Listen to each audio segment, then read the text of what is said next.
I feel really bad because I ran one of my coach peers into the ground, giving them the business because they would make a decision about something that they very clearly had the right information to make. Hi, I'm Coach Bruce, and I'm a life coach for ADHD parents. I feel bad about this because later on, less than an hour or two later, after I watched the live video I had urged her to make to talk about this indecision, I was stacking and I realized I was no better. There were decisions that I was ignoring and refusing to make because it's hard. Making the big decisions in life are tough, but they still need to be made. And I don't regret pushing her to make the decision because I think that it'll be good for her in the long term. I regret the fact that my house wasn't in order. It's hard to be the person who is encouraging people to do things whenever you're not doing them yourself. As a life coach and a trainer in the warrior's way, I have to tell the truth. It is literally the number one thing I have to do to be successful at my job. If I'm living any kind of falsity or lies, I can't do what I need to do to hold space and create a container that allows somebody to come in and see their own truth. It'll be muddied by my dirty hands on their mirror. So I have to tell the truth. I have to come clean about all the things that I've lied about myself all through the years, and I've done pretty good about that. But sometimes a new lie comes up. Something new gets under my radar. And this was a case of that.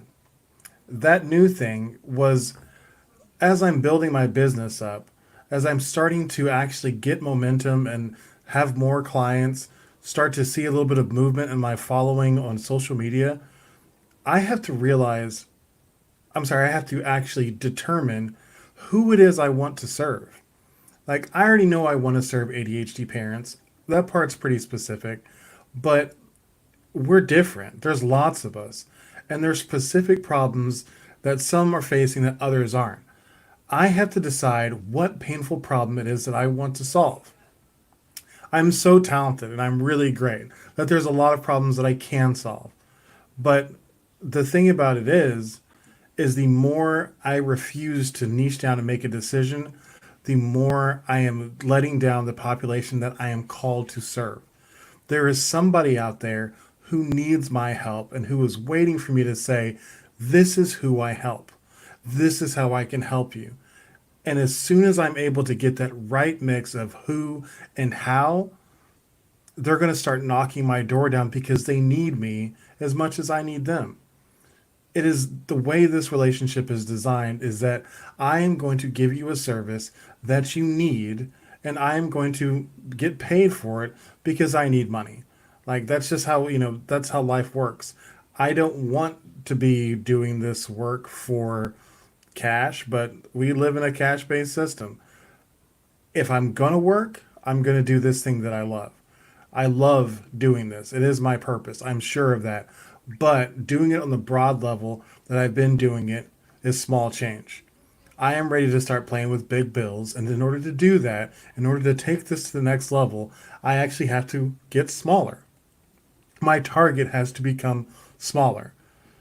And doing that allows me to raise my skill level because I can focus specifically on this small thing that I handle. And right now, what I'm thinking about, like what looks like it's going to be my thing, is the deepening the level of engagement for ADHD parents in their most in their most important connections. If that makes no sense, that's because I haven't said it out loud before. I need to figure out a way to state that I want to help ADHD parents connect on a deeper level with their kids and with their spouses. That is what I've been through. I have gone through the most disconnected relationship that I could have possibly imagined being checked out. Like my ADHD and my experiences gave me an out of just completely disconnecting and not engaging on an emotional level with both my kids and my wife. I've seen the worst side of that.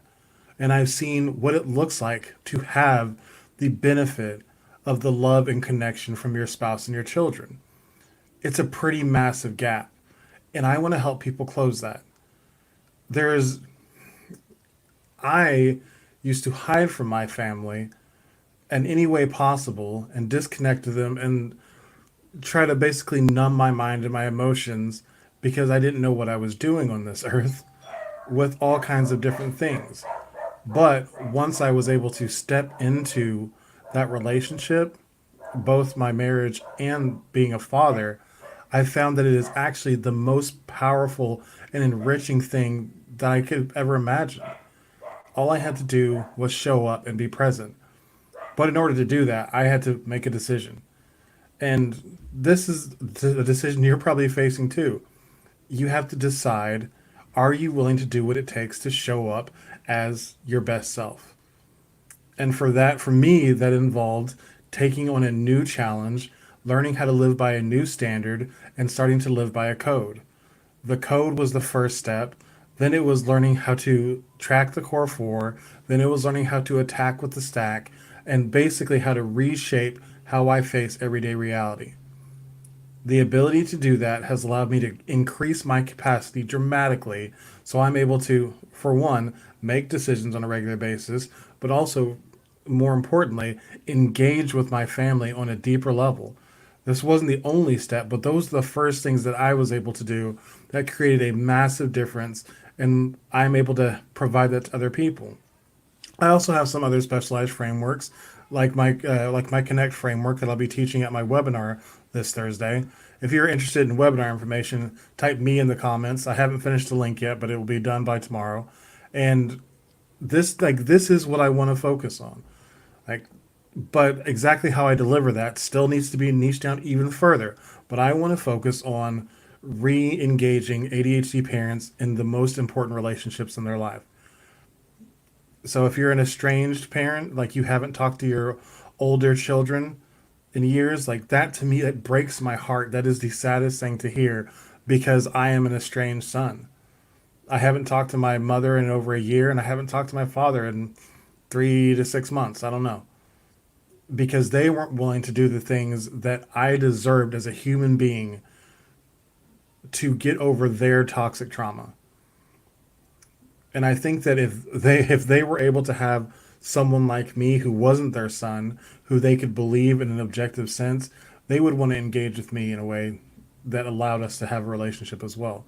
So I guess I'm trying to help my parents in a roundabout way, but that's neither here or there. They don't want to. I had tried to have this conversation with them. They weren't willing to take any responsibility, and that is the first step.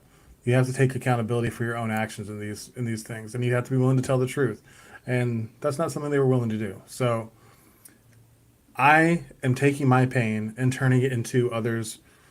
I'm sorry, I am taking my pain and I am turning it into my purpose. I want to help people who are going through the same things that I've been through and survived. And I've learned how to thrive on the other end. I want to help people come through and thrive with me. Go check out type me in the comments if you are curious about more information about the webinar. And also, I would like to hear what decisions you're putting off. Throw it in the comments. Let me know what decision you know that you need to make that you've been putting off and how long you've been putting it off. Let's have a conversation in the comments because I know this is a hot button topic. I'll talk to you guys tomorrow.